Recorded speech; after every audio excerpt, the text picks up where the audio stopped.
Monday! It's Monday! Monday! Yeah, she's like, what is wrong with you? I'm trying to sleep. You sleep all day.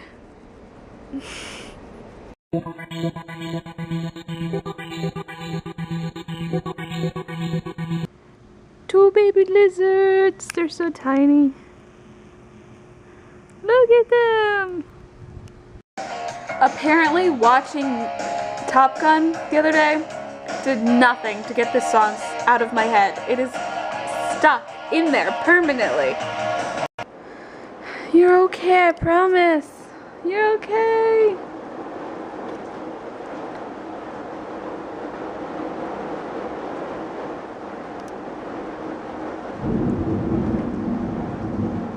She is panting because she's so freaked out of just rain and thunder. Oh boy, what am I gonna do with her? Relax, you're okay, I promise. So I am making the lemon pasta, which if you haven't seen in previous videos, it's linguine with lemon cream sauce. And I originally ate it in Rome when we went to Italy this past summer, and it's freaking delicious. It sounds weird, lemon flavored pasta as opposed to like, you know, red sauce or something. It's delicious, and a lot of people have been asking for a recipe, so I'm going to include a link to the recipe in the description, but I'm also going to show you steps. So basically what you need, I've got my pot of water heating up, a box of linguine. You need a cup of heavy cream. The American version uses cream cheese, but don't use cream cheese. Use heavy cream. It's delicious. You're gonna need just 1 teaspoon of extra virgin olive oil. Try to use first cold press because that's the best olive oil you can get. And 1 lemon. This one, it's got a few, I don't know. I hope it's still good. You're going to use the lemon zest and lemon juice. So I'm going to wash this lemon and we'll start zesting. So I think this is actually going to be hard to do with one hand. But yeah, just start zesting. The recipe actually only calls for 1 teaspoon of lemon zest, but I basically zest until all the yellowest skin is gone. So just zest the entire lemon, basically. So I basically end up with a pile of zest and a mostly balled lemon. That's what you want. And then to get the juice, all you do is cut it open, and then I use a small spoon. I scoop the inside and squeeze, and you get as much juice as you can from the lemon. The recipe says 2 tablespoons, but I've never actually measured. Just get as much juice as possible from the lemon, and then take out all the little seeds as well. So that's what I'm doing now. So here's as much juice as I got. It's, I guess, a little bit less than 1/4 of a cup in this thing. I don't know. But I squeezed the death out of these, took the little seeds out, and I used this little spoon that we stole from Italy, actually, to, you know, scrape out the inside, make sure I get all of the juice possible. And I just threw my pasta in, and you're cooking the pasta just to al dente levels, which is usually about 8 to 9 minutes, I think, about. Depends on the pasta you're using, really. Now the second half is in a smaller pot over medium heat. You put that 1 teaspoon of olive oil in, and then you also season that with salt and pepper. And then you throw, where's the pepper? Then you throw in the lemon zest and then the 1 cup of cream. Now this is a very big word of caution. Well, first of all, it does look a little strange because the olive oil is separated from the cream, and you've got pepper and salt in there, and then lemon zest as well. So it doesn't look very appetizing yet. It's going to start smelling really cool.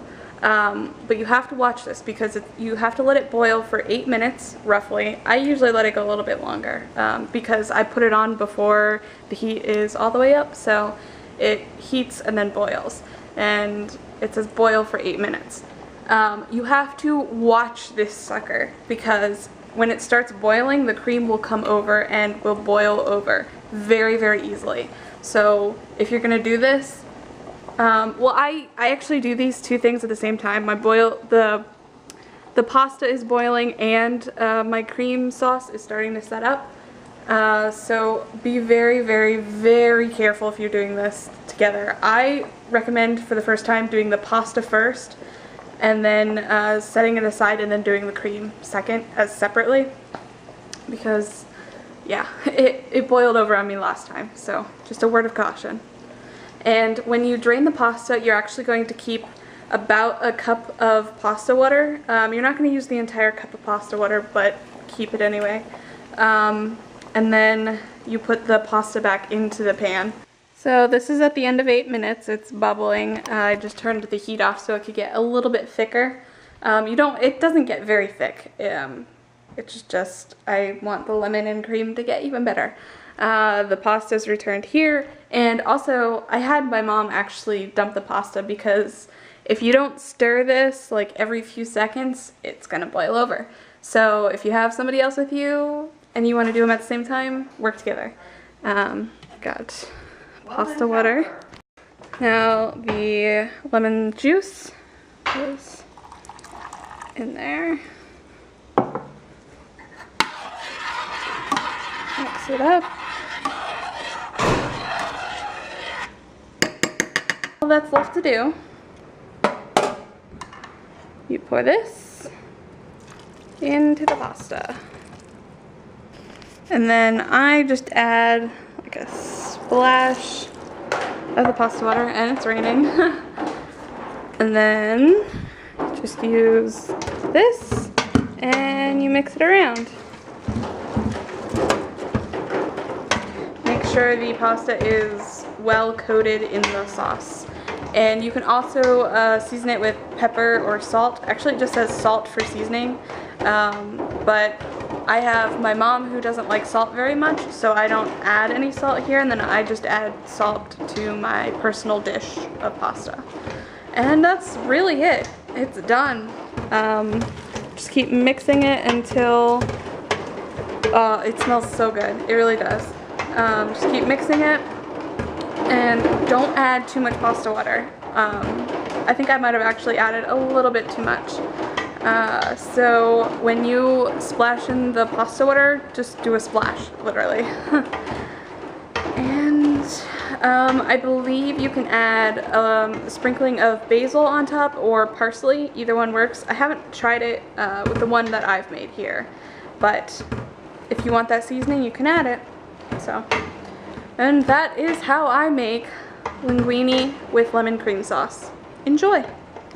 Well, I spent the last few hours reading a book from Entangled, of course, and it actually comes out September 11th, so it's not out yet, but it was a great YA book, which YA means young adult, and I don't read much young adult, but Entangled, my company, pretty good at doing everything. So of course I enjoyed it. The book was called My Super Sweet 16th Century. It's a mouthful, but it was a really cute story. I generally like really dark things, like The Siren and The Angel by Tiffany Rice. Nudge, nudge, wink, wink. So to, have like books that are really light, by light tone, not necessarily like humorous, although that is nice too, but just something I can, like nibble on, like a snack in between the bigger, darker works that I really like. It's nice. So yeah, My Super Sweet 16th Century. That's the book I read, and it was great, by the author's name, Rachel Harris. So if you're into light YA, definitely check that out when it comes out, because it was a nice story. And it takes place in Florence, Renaissance time. Well, it's a time travel piece. It starts out and ends in the modern day, and the majority of the book she travels back in time to the Renaissance. So having just been in Italy myself, it was cool to read a book and read about David when I had just been standing in front of David a few months ago. Yeah, it was pretty awesome. And now, I don't know what book I'm going to start next. I really have to start the Kushiel series, but I have to be in the right mood for it. I know it, and I have to have the patience. So that's why I put off starting that book tonight and started the lighter YA book instead. So yeah. I am a reading machine, but that's part of my job, so I like it. I'm gonna go to bed now, maybe. Hopefully I can fall asleep. I'm thinking if I fall asleep earlier, I'll wake up earlier, but that usually does not work with me. We'll see. But yeah, good night!